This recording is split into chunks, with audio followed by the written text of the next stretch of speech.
नमस्कार सभी को। आज हम आपको 10th क्लास का सामाजिक विज्ञान लोकतांत्रिक राजनीति का पहला लेसन सत्ता की साझेदारी समझाएंगे। सबसे पहले हम बात करते हैं सत्ता की साझेदारी की। सत्ता की साझेदारी होती क्या है? सत्ता की साझेदारी जैसे देश में विभिन्न स्तरों पर विभिन्न समुदाय और लोगों के बीच शासन की शक्तियों का बटा हुआ होना, इसको हम सत्ता की साझेदारी के अर्थ के रूप में समझते हैं। सत्ता की साझेदारी जैसे देश में विभिन्न स्तरों पर शासन होना, केंद्रीय स्तर पर, राज्य स्तर पर, तो इनमें शासन की शक्तियों का बटा हुआ होना हम सत्ता की साझेदारी के नाम से इसको जानते हैं। सत्ता पावर शेयरिंग यानी कि शक्तियों को शेयर करना, शासन की शक्तियों का बंटवारा करना। इसके अंतर्गत हम बात करते हैं सबसे पहले बेल्जियम की।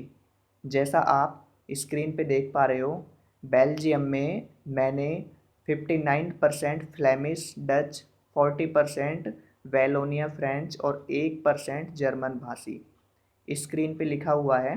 तो इसमें सबसे पहले हम बात करते हैं ये है क्या। ये है बेल्जियम की जातीय बनावट। अब सबसे पहले हम बेल्जियम देश की बात करते हैं। बेल्जियम यूरोप का एक छोटा सा देश है जो क्षेत्रफल में हमारा जो हरियाणा स्टेट है, हरियाणा राज्य, इससे भी छोटा है। इसकी सीमाएं यूरोप में ही फ्रांस, नीदरलैंड, जर्मनी और लग्जमबर्ग से लगती है। इसकी आबादी लगभग 1 करोड़ से थोड़ी सी ज़्यादा है, यानी कि हरियाणा की आबादी से लगभग आधी है। इस छोटे से देश की समाज की जातीय बनावट बहुत ही जटिल है और ये यूरोपीय संघ का एक संस्थापक सदस्य भी देश है। इसकी राजभाषाएं डच, फ्रांसीसी और जर्मन है और यह देश 1830 में नीदरलैंड से आज़ाद हुआ था। वर्तमान में अगर हम बात करें तो यहाँ की प्रधानमंत्री सोफी विल्म्स हैं, जो यूरोपीय संघ की पहली महिला प्रधानमंत्री हैं। तो हम आगे देखते हैं। जैसा कि आपने स्क्रीन पे देखा, आप स्क्रीन पे देख रहे हो, बेल्जियम में कुल आबादी का 59% हिस्सा फ्लेमिश इलाके में रहता है और डच बोलता है। शेष जो आप स्क्रीन पे देख रहे हो 40% वेलोनिया क्षेत्र में रहता है और वो फ्रेंच भाषा बोलते हैं और शेष 1% यानी कि 1% लोग जर्मन भाषा बोलते हैं। और इसके अलावा जैसा आप लोग देख रहे हो नीचे स्क्रीन पे, ब्रुसेल्स बेल्जियम की राजधानी है। यहाँ पर 80% फ्रेंच भाषा बोलने वाले लोग रहते हैं और 20% डच भाषा बोलने वाले लोग रहते हैं। अब जैसा आपने देखा 40% वेलोनिया इलाके में जो लोग रहते हैं वो फ्रेंच बोलते हैं। तो ये अल्पसंख्यक मात्रा में है। बहुसंख्यक मात्रा में कौन हुए? फ्लेमिश, जो डच भाषा बोलते हैं, जो फ्लेमिश क्षेत्र में रहते हैं। तो अल्पसंख्यक मात्रा में जो फ्रेंच भाषी लोग रहते हैं वो डच भाषा बोलने वालों की तुलना में सबसे ज़्यादा ताकतवर हैं और इनका आर्थिक विकास डच भाषा लोगों से काफ़ी ज़्यादा बेहतर है।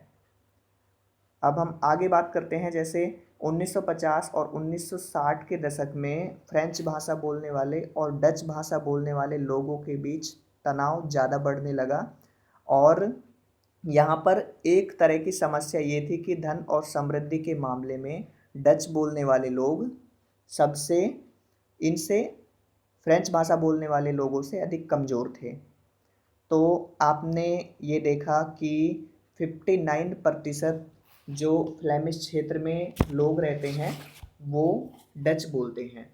अब हम बात करें जैसे 40% फ्रेंच भाषा बोलते हैं और 59% डच भाषा बोलते हैं। तो इन लोगों ने सत्ता की साझेदारी का बंटवारा कैसे किया?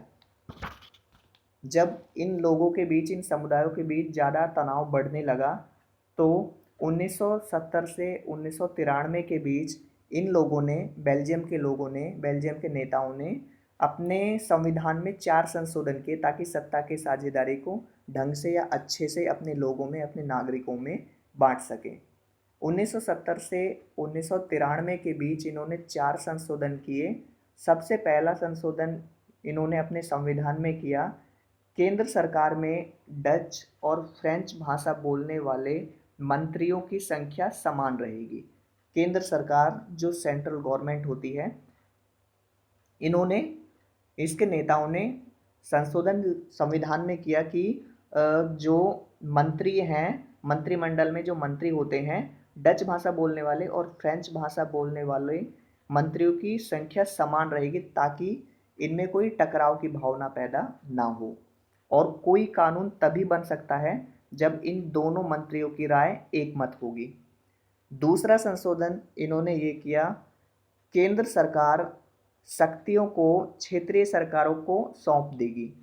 केंद्र सरकार अलग और राज्यों की सरकार अलग, यानी कि क्षेत्रीय सरकार। केंद्र की सरकार अगर क्षेत्रीय सरकार है वहाँ पर, तो केंद्र की सरकार का कोई भी हस्तक्षेप राज्यों की गवर्नमेंट में नहीं होगा। तीसरा इन्होंने संशोधन ये किया बेल्जियम के संविधान में, ब्रुसेल्स जो बेल्जियम की राजधानी है, वहाँ पर दोनों समुदायों की प्रतिनिधित्व की अलग सरकार होगी। इसमें जैसे आप स्क्रीन पे देख रहे हो 80% फ्रेंच भाषा बोलने वाले लोग रहते हैं और 20% डच भाषा बोलने वाले लोग रहते हैं। लेकिन यहाँ पर सरकार की दृष्टि से इनकी दोनों की मंत्रिमंडल की संख्या समान रहेगी और इन दोनों की बेल्जियम में, ब्रुसेल्स में साझा सरकार रहेगी। इसके अलावा एक संशोधन इन्होंने ये भी किया, केंद्र और राज्य सरकार के अलावा यहाँ पर तीसरे स्तर की सरकार भी रहेगी, जिसको सामुदायिक सरकार के नाम से जानेंगे। सामुदायिक सरकार का मतलब ये है जहाँ पर जिस इलाके में एक ही भाषा बोलने वाले लोग रहते हैं, जैसे डच, फ्रेंच और जर्मन समुदाय वाले जो भी लोग रहते हैं, ये इस सामुदायिक सरकार को चुनेंगे, ताकि यहाँ पर सत्ता का बंटवारा करने में इन लोगों के बीच टकराव पैदा ना हो। तो आपने बेल्जियम के बारे में समझा, बेल्जियम के संविधान के बारे में समझा, बेल्जियम की जातीय बनावट के बारे में समझा। अब हम आपको श्रीलंका के बारे में समझाएंगे। श्रीलंका में सत्ता की साझेदारी कैसे होती है या वर्तमान में सिचुएशन क्या है। श्रीलंका जैसा आप स्क्रीन पे देख रहे हो, 74% सिंगली समुदाय के लोग हैं, 18% तमिल समुदाय के लोग हैं और 7% ईसाई समुदाय के लोग हैं। श्रीलंका आपने सबने मैप में देख ही रखा होगा। श्रीलंका 1948 में अंग्रेजों से आज़ाद हुआ था। तब से वहाँ पर संघ की सरकार है, केंद्र सरकार शक्तिशाली होती है। तो श्रीलंका भारत से नीचे एक द्वीपीय देश है, जो भारत के तमिलनाडु से लगभग 30 किलोमीटर दूर है, 32 किलोमीटर दूर है। श्रीलंका का 1972 तक नाम सिलोन था। उसके बाद 1978 में इसका नाम श्रीलंका हुआ। वर्तमान की अगर हम बात करें तो महिंदा राजपक्षे श्रीलंका के प्रधानमंत्री हैं और श्रीलंका की कैपिटल राजधानी कोलंबो है। तो मैंने आपको बताया श्रीलंका एक द्वीपीय देश है और इसकी आबादी लगभग 2 करोड़ है, यानी इसकी आबादी लगभग भारत के हरियाणा के बराबर है। ये दक्षिण एशिया का एक देश है। यहाँ पर भी विभिन्न समुदायों के लोग रहते हैं, जैसे आपने स्क्रीन पे देख रहे हो 74% सिंगली समुदाय के लोग रहते हैं, जिनकी आबादी सबसे ज़्यादा है। फिर उसके बाद तमिलों का नंबर आता है, जिनकी आबादी 18% है। तमिलों में भी 2 समुदाय के लोग हैं, एक तो है श्रीलंकाई मूल के तमिल, 13% है उनकी संख्या, और दूसरा हिंदुस्तानी मूल के तमिल, जिनकी संख्या लगभग 5% है। हिंदुस्तानी मूल के तमिल वो थे जो औपनिवेशिक शासनकाल में, जब भारत गुलाम देश था, अंग्रेजों का शासन था, तो उस समय बागानों में काम करने के लिए भारत से श्रीलंका जो मजदूर लाए गए थे, वो श्रीलंका में ही बस गए। तमिलनाडु से अधिकतर गए तो वो श्रीलंका में ही बस गए। तब से लेकर आज तक वो वहीं पर ही बसे हुए हैं। इनको भी तमिलों के नाम से ही जानते हैं। तो ये हिंदुस्तानी मूल के तमिल हैं। श्रीलंका के बारे में अभी मैंने आपको बताया। और इससे नीचे इसमें 7% ईसाई मूल के लोग रहते हैं, यानी कि ईसाई समुदाय के लोग रहते हैं। नीचे आप देख रहे हो अल्पसंख्यक और बहुसंख्यक। इसका मीन्स मैंने आपको बताया। अल्पसंख्यक जिनकी संख्या कम होती है, बहुसंख्यक जिस समुदाय की संख्या ज़्यादा होती है। जैसे बेल्जियम में 59% फ्लेमिश इलाके में डच भाषा बोलने वाले लोग रहते हैं, वो बहुसंख्यक मात्रा में हैं। लेकिन वो वैलोनिया जो फ्रेंच भाषा बोलने वाले लोग रहते हैं, फ्रेंच भाषा बोलने वाले जो लोग रहते हैं, उनसे वो कम ताकतवर हैं, कम शक्तिशाली हैं, कम शिक्षित हैं। श्रीलंका की अगर हम बात करें तो बहुसंख्यक मात्रा में 74% सिंगली समुदाय के लोग रहते हैं और 18% तमिल समुदाय के लोग रहते हैं, यानी कि अल्पसंख्यक मात्रा में ये तमिल हुए। ये आपने समझा अभी। तो श्रीलंका में जो 74% सिंगली समुदाय के लोग रहते हैं, इन्होंने आज़ादी के बाद से ही अपने समुदाय का वर्चस्व स्थापित करने के लिए अपने संविधान में कई संशोधन किए।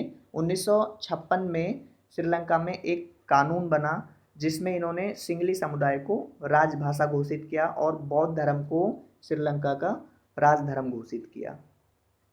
इसके अलावा 1956 में कानून बनाने के बाद, सिंगली को एकमात्र राजभाषा घोषित करने के बाद तमिल लोग थे वो और ज़्यादा नाराज़ हो गए और इसके अलावा विश्वविद्यालयों, सरकारी नौकरियों में सिंगलियों को ज़्यादा प्राथमिकता दी जाने लगी।